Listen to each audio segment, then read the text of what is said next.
On the morning of March 17, 1943, in a wood-paneled office in the heart of Berlin, a German admiral held just one sheet of paper. No scattered maps, no fiery speeches, just a single page with cold numbers. But for anyone who understood the mechanics of modern warfare, it was like hearing the distant sound of a collapse. Stick with me until the end, because you're going to see how this one report, coming from factories an ocean away, marked the moment when Germany's defeat stopped being a hypothesis and became a matter of time, and why the High Command simply refused to believe it. This isn't just a story about airplanes. It's about the day when mathematics became more powerful than any war speech. Outside that building, Germany still seemed like a marching power. Propaganda spoke of wonder weapons, battle-hardened soldiers returned from leave displaying medals, and radios broadcast messages of absolute confidence in final victory. But the reality, arriving in confidential reports, was different. From the east came news of constant attrition against the Red Army. From North Africa, clear signals that the advance had stalled. Even so, many generals still believed that discipline, courage, and obedience would suffice to reverse any disadvantage. The document on that admiral's desk attacked that belief exactly. It brought no opinion, only production projections, industrial capacity estimates, and deadlines that shortened every month. Anyone glancing quickly would see only columns with dates, quantities, the name of an American factory, and a prediction too bold to seem real. But when crossing those data with other sources, a frightening picture emerged. Across the Atlantic, assembly lines were being reorganized to produce heavy bombers almost like automobiles. If those charts were correct, in little time a single factory complex could deliver more aircraft in a year than the entire German industry had managed in several. At that instant, for the few who faced the numbers without ideological filters, the question stopped being how to win and became, how long until we're crushed? And it's precisely to understand the dimension of that abyss that we need to take a step back and see the full scenario in which that paper reached the hands of the German command. The name of the man who received that report was Wilhelm Canaris, head of the Abwehr, the Nazi Germany's military intelligence service. A career naval officer, cold, methodical, and pragmatic, he was guided not by ideology, but by facts. While fanatics around Hitler saw the world through lenses of beliefs and racial myths, Canaris saw the war as an equation: resources, logistics, and production. And in that equation, the numbers were starting to scream that something was terribly wrong. The report spoke of an American factory located in the state of Michigan called Willow Run. There, Ford was about to produce a 4-engine bomber, the B-24 Liberator, every 60 minutes, one per hour. To German officers, that seemed like a grotesque joke, but to Canaris and his analysts, it was the death sentence of the Third Reich written in black ink on white paper. For months, infiltrated agents in neutral countries had been sending fragmented information. Businessmen, diplomats, and engineers described something that seemed impossible. A production line so vast it had its own microclimate. A building so extensive that the conveyors had to curve to avoid crossing county lines. At first, the reports were ridiculed. After all, in the Nazi mind, Americans were a chaotic, racially mixed, and lazy society, incapable of mobilizing for a real war. But as the messages accumulated, a terrible truth emerged. That nation of consumers was transforming car factories into war plants with monstrous efficiency. For those living inside Berlin's circle of power, believing this was more than admitting inferiority. It was admitting that the entire Nazi doctrine was wrong. The ideology that preached German superiority couldn't accept that black workers, immigrants, and women were building weapons at an unimaginable pace. So, denial became official policy. Even in the face of cross-verified reports confirmed by Japanese allies, the response was a laugh of contempt. But on the other side of the world, while they laughed, the assembly lines were already roaring like a metallic monster awakening, and what was about to come out of them would turn the skies over Europe into a constant hell. But before seeing the devastating impact that this factory would have on the war, subscribe to the channel now so you don't miss the next episodes and stick with us until the end of this story, which only gets more unbelievable from here. Because what came next was the greatest demonstration of industrial power the world has ever seen, and also the beginning of the collapse of an empire. While generals in Berlin mocked the reports, across the Atlantic, reality was taking shape. In a vast rural area of Michigan, the Willow Run bomber plant was rising, a structure so colossal it seemed to defy imagination. Designed by architect Albert Kahn, it was literally the largest room in the world, over a kilometer long, housing an assembly line that snaked like a steel serpent of rivets. And there, Henry Ford and his chief engineer, Charles Sorensen, had made a promise that sounded almost arrogant. "We're going to build planes like we build cars." The old guard of the aviation industry laughed. They said manufacturing bombers was an art, not an assembly line. But Ford turned art into pure engineering, and in a few months, the impossible began to happen. The genius was in the division of tasks. Each B-24, with over 1.5 million parts, was broken down into hundreds of smaller modules, allowing thousands of workers, many with no experience at all, to assemble specific parts. One drilled, another riveted, another welded. The result? A relentless orchestra of work, 24 hours a day, 6 days a week, where every screw placed pushed Germany one step closer to collapse. And the most symbolic of all, this production force didn't come from disciplined soldiers, but from civilians of all origins. Women, the legendary Rosie the Riveters, commanded heavy machines. Blacks, immigrants, and even people with disabilities made up the line.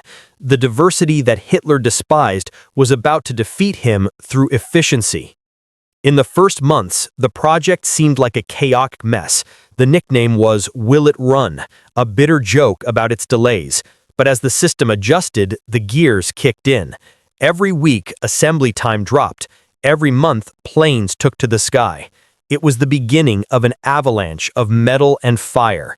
And while engines roared in Michigan, German spies sent increasingly alarming messages. They're doing it. But once again, no one wanted to listen. And before revealing how this arrogance cost the Nazi elite dearly, very dearly, take a moment to subscribe here and turn on the bell. That way you follow the next chapter and discover how an American factory managed to topple an empire without firing a single shot. Because what comes next is the moment when the truth knocked on Hitler's door, and he simply threw it away. While the engines of Willow Run roared in the United States, in Berlin, the sound was different. The deafening silence of denial. Admiral Wilhelm Canaris, the man who carried the truth in the Abwehr's reports, knew the risk he ran in bringing those numbers to the top. Even so, he tried. And when the data finally reached the hands of Marshal Hermann Göring, head of the Luftwaffe and the second most powerful man in Germany, the reaction was laughter. A loud, mocking laugh full of ego. The Americans? Building planes? They're good at making refrigerators and razor blades, he said with contempt. The phrase, which today seems absurd, perfectly summed up Nazi thinking. Prejudice was so deep that it made believing the facts impossible. Canaris insisted. He showed cross-verified data, quotes from Swedish engineers, reports confirmed by Japanese allies. Everything indicated that the United States was about to reach an industrial capacity that exceeded any expectation. But Göring was trapped in his own delusion. Admitting that would mean recognizing that his Luftwaffe was doomed, that his management had failed, and that the myth of German superiority was just that, a myth. So instead of accepting the numbers, he buried them. The reports were filed away, discredited, labeled as enemy propaganda. The empire chose to believe in itself, and that was the beginning of its ruin. For Canaris, that episode was more than frustration. It was the certainty that truth no longer had a place inside the Reich. The state he had served loyally was turning into a machine of self-deception. Science, strategy, logic, everything was being suffocated by ideology. Hitler, isolated in his headquarters known as the Wolf's Lair, lived surrounded by sycophants who filtered any information that could shake his faith in victory. And it was in that environment of collective delusion that the Willow Run report disappeared from priorities. A piece of paper that could have changed history was ignored out of pure arrogance. And that's when the game starts to turn, because while the German high command laughed, real planes were already being assembled, and soon they would cover the skies of Europe. In the next block, you'll see how the meeting between Canaris and Hitler turned into a silent confrontation between reality and fanaticism, and how from there, the fate of the Third Reich was sealed forever. Presenting facts to Adolf Hitler was never a simple task, and for Canaris, it would be the most dangerous step of his life. The Fuhrer no longer lived in the same world as his generals. Locked in his underground bunker, surrounded by flatterers and protected by a wall of illusions, he believed the war was a matter of will, not production. He said that faith, blood, and the Aryan spirit were stronger than any number. So imagine the atmosphere when an admiral dared to bring into this theater of delusion a report that contradicted all of it. Canaris entered cautiously, voice firm, but his gaze carried something no Nazi wanted to face: mathematical truth. He explains that a single American factory, Willow Run, was about to produce more bombers in a month than all of Germany in a year. Hitler listened in silence, impassive, and then exploded. He called the report Jewish propaganda, a lie fabricated to weaken German morale. At his side, Albert Speer, the armaments minister, and one of the few who understood the gravity of the situation, remained silent. Later, Speer would confess that he knew Canaris was right, and that saying so at that moment would be the same as signing his own death warrant. Thus, the truth was silenced by ideology. The Fuhrer rejected the numbers with fury, calling them absurd, and decreed that any officer who repeated those projections would be treated as a defeatist. Canaris left the meeting pale-faced. He knew Germany had crossed a point of no return. The war machine he had helped build was now driven not by strategy, but by blind faith. At that moment, the Third Reich didn't just lose a war. It lost touch with reality. And while Hitler buried the report, the first shadows of the B-24s began to project over Europe. In the next block, you'll see what happened when Canaris's prophecy came true, when the metallic roar of American bombers finally echoed in German skies, and the price of denial began to be exacted in fire, steel, and destruction. A few months after that meeting, what Canaris had predicted began to take shape on the European horizon. First came the distant echoes, a metallic rumble growing in the sky, until the sirens began to scream in Berlin, Hamburg, Essen. It was the sound of the prophecy fulfilling itself. The B-24 Liberator bombers, mass-produced at Willow Run, now crossed the Atlantic in waves that seemed endless. In early 1943, the raids were small, almost symbolic. But the following year, the sky over Germany turned into a permanent storm. Those planes, built by workers the Nazi regime despised, now rained fire and steel on the heart of the empire. The German Air Force, the feared Luftwaffe, tried to react, but there was no way to compete with the American pace. For every German fighter shot down, 10 new bombers took its place.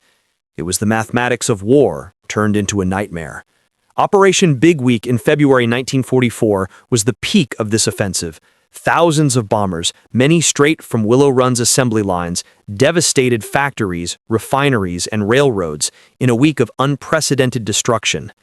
The Luftwaffe, which had already lost its supremacy, was now being decimated. Experienced pilots fell without replacement, fuel became scarce, and every mission turned into suicide disguised as heroism. In the diaries of German officers, the tone changed. Patriotic phrases disappeared, replaced by bitter confessions. "The Marshal lives in a world of fantasies," wrote a Luftwaffe general. "Yesterday, 1,000 American bombers destroyed Linz. Göring insists it's impossible they built so many." It was denial turning into tragedy.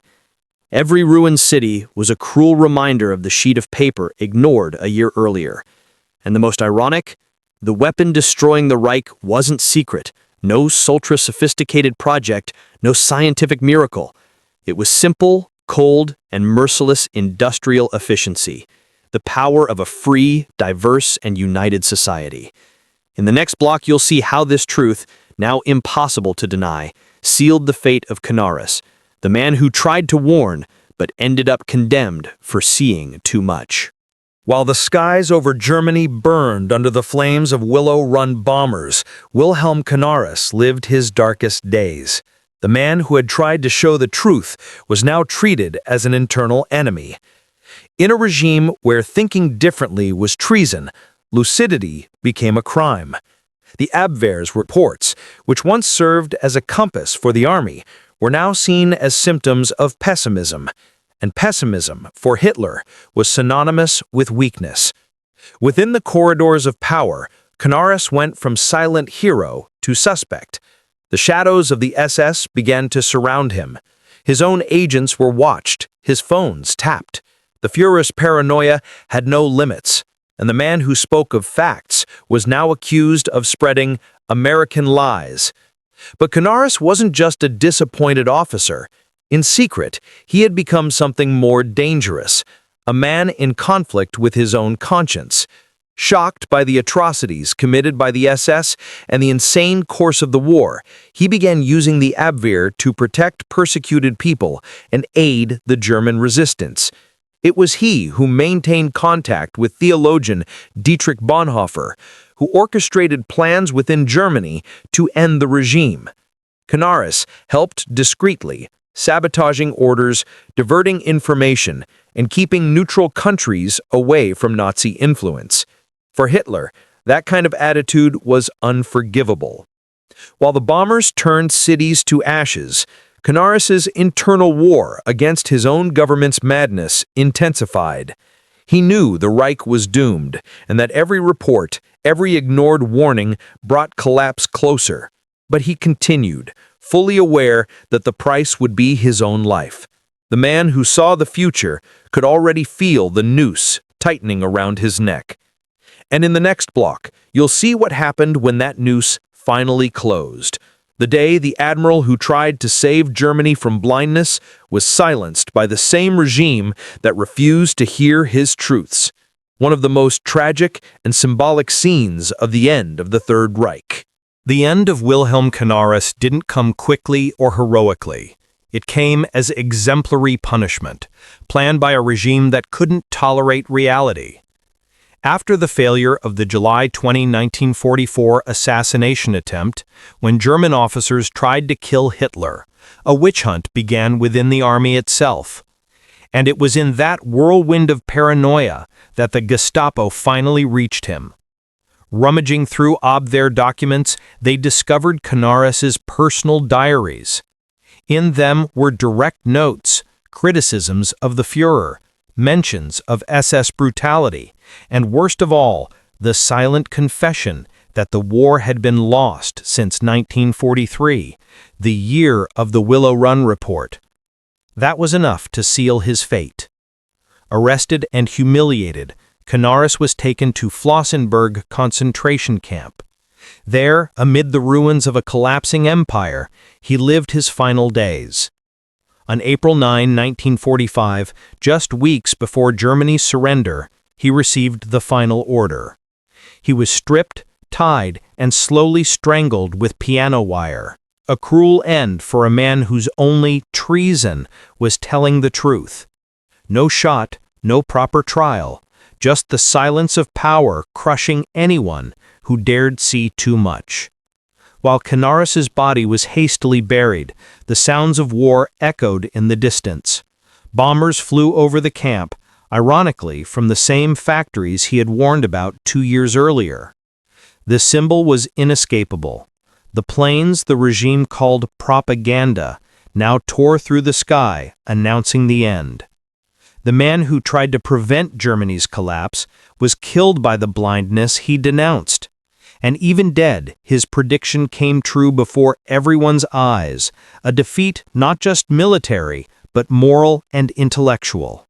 And in the next block, you'll see how, when silence finally fell over Europe, the numbers proved what Canaris had said, revealing a difference in industrial power so absurd that it made the German defeat inevitable from the first calculation.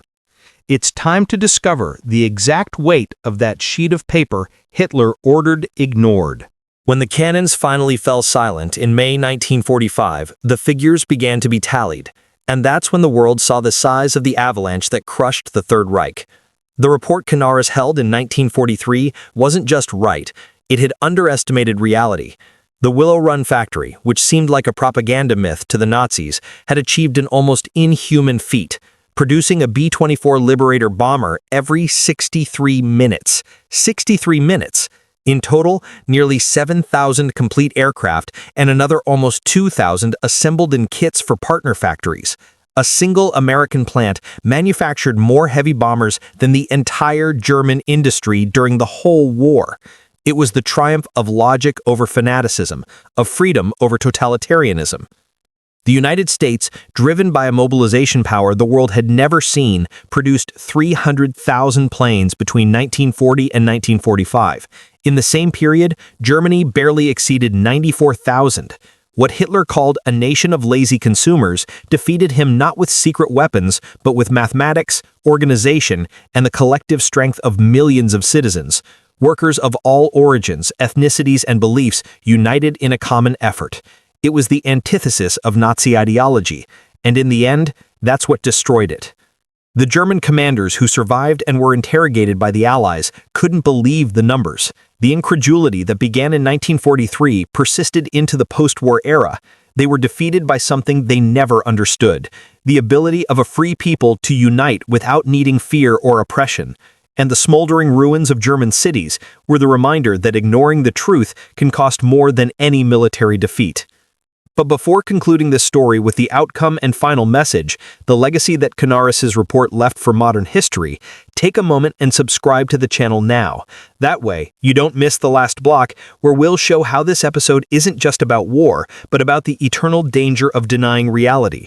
What comes next is the true meaning of Willow Run, and why it still speaks directly to our time. Willow Run wasn't just a factory, it was a symbol. A mirror held up to the 20th century, reflecting the strength of a free society and the deadly weakness of a regime that believed itself invincible. The report that reached Canaris' hands in 1943 was more than a military warning. It was mathematical proof that the war was already lost. But no one wanted to listen. Nazi Germany didn't fall for lack of information, it fell because its leaders preferred to believe in their illusions. They had all the data, all the proof, all the warnings. What was missing was humility. Willow Run showed that power isn't just in armies, but in the ability to recognize reality, even when it wounds pride. In the rubble of the war, it became clear.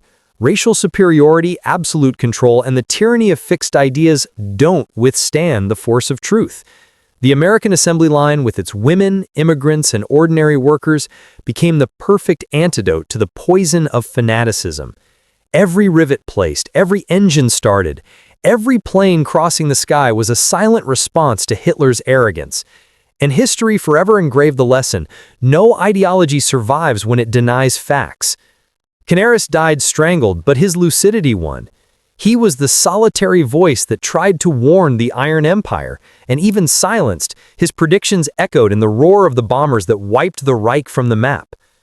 Today, Willow Run remains his ruin and monument, reminding us that the greatest walls aren't made of concrete, but of what refuses to listen. In every war, in every era, there are always those who prefer the comfort of lies to the harshness of numbers, and that's when history repeats itself. So, if you want to keep discovering hidden truths like this, stories that change the course of the world without anyone noticing, subscribe to the channel now, like this video, and share it with anyone who loves real history, unfiltered. Because in the end, what destroyed the Third Reich wasn't the bombs, but the simple truth they refused to believe.